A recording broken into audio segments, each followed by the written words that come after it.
Le régime de Vichy s'installe donc dans toute l'Afrique du Nord. La plupart des colons s'accommodent bien de la révolution nationale telle qu'elle est importée. Ils adhèrent volontiers à l'abolition du décret Crémieux qui avait conféré aux Juifs algériens la nationalité française en 1870.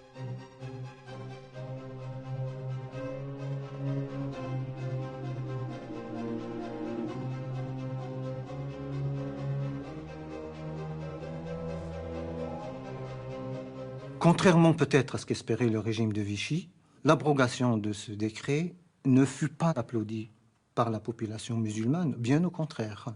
En retirant la nationalité française juive d'Algérie, cela que n'a fait rapprocher ces derniers des musulmans. Les juifs se mirent à s'habiller comme les musulmans, à adopter d'une certaine façon leur tradition pour signifier qu'ils sont au fait unis dans l'adversité. Beaucoup étaient cachés aussi, c'est des musulmans au péril de leur vie. Et en quelque sorte, aller dire que les musulmans algériens étaient aussi des justes d'une certaine façon pendant cette période.